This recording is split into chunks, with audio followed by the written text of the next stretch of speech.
Hi friends, welcome to our channel. ఈరోజు recipe వచ్చి పొంగల్ సాంబారు చేయబోతున్నానండి. అందుకు కావలసిన పదార్థాలు చెప్తాను, ఒకసారి చూసేయండి. ముందుగా పొంగల్ తయారు చేసే విధానం చెప్తాను.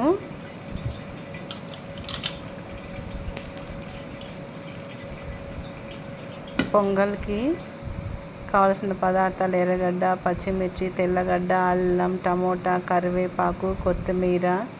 బియ్యం వచ్చి ఒక గ్లాసు బియ్యం తీసుకున్నాను. ఒక గ్లాసు హాఫ్ అన్ అవర్ వాటర్లో నానబెట్టి పెట్టుకున్నాను. తర్వాత కుక్కర్ పెట్టి అందులో ఆయిల్ వేసి హీట్ అయ్యాక మిరియాలు, జీలకర్ర వేసి హీట్ చేస్తున్నాను. అవి కొంచెం హీట్ అయ్యాక కట్ చేసుకున్న ఆనియన్స్ వేయాలి. ఆనియన్స్ బాగా వేగాలండి.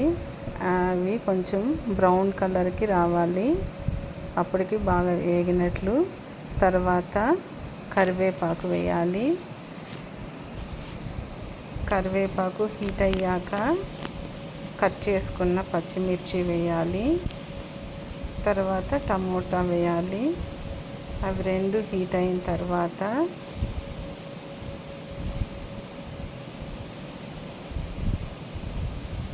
అల్లము, తెల్లగడ్డ కొంచెం స్మాష్ చేయాలి.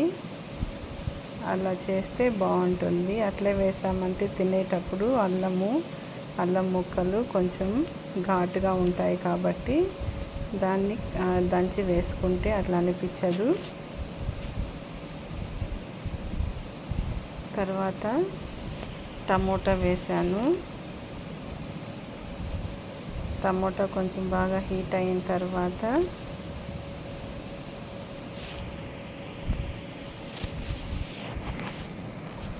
అన్నీ కొంచెం బాగా ఆయిల్లో హీట్ అవ్వాలండి, అప్పుడే బాగా టేస్ట్ వస్తుంది. తర్వాత నానబెట్టుకున్న బియ్యము, పెసరపప్పు ఇంతసేపు ఫ్రై చేసుకున్న అందులోనే వేయాలి. ఇందులో వాటర్ అంతా పోయేంత వరకు బాగా వేడి చేయాలి. తర్వాత కొంచెం కలర్ కోసం లిటిల్ బిట్ పసుపు వేసాను. తర్వాత ఒక గ్లాసు బియ్యము, ఒక గ్లాస్ పెసరపప్పుకి 1:3 వాటర్ వేయాలి. తర్వాత టేస్ట్కి తగ్గట్టు సాల్ట్ వేసుకోవాలి. అవంతా నీట్గా వాటర్లో మునిగేటట్లు ఒకసారి గరిటెతో తిప్పుకోవాలి. లాస్ట్లో కొంచెం కొత్తిమీర వేసి కుక్కర్ మూత పెట్టేయాలి. 3 విజిల్స్ రావాలండి.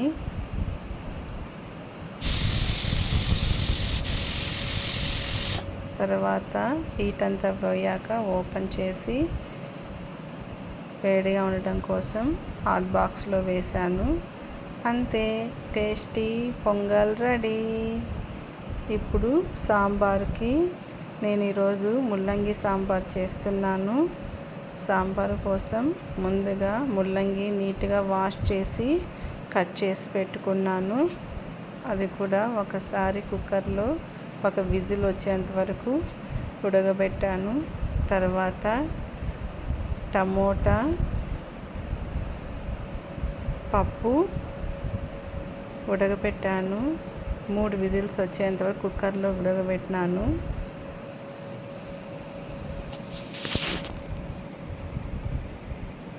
ఇప్పుడు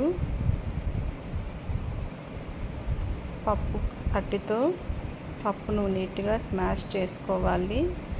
తర్వాత కొంచెం వాటర్ వేసుకొని తిరగబాత పెట్టాలి. అందుకోసం కట్ చేసిన ఆనియన్స్, తెల్లగడ్డ ఆయిల్లో హీట్ చేయాలి. దీన్ని మనం సాంబారు పప్పు కట్టుతో రుద్ది పెట్టాము కదా, అందులో యాడ్ చేయాలి. ఉడకబెట్టిన ముల్లంగి కూడా యాడ్ చేసుకోవాలి. లాస్ట్లో కొత్తిమీర కొంచెం వేయాలి. అంతే, టేస్టీ సాంబార్ రెడీ.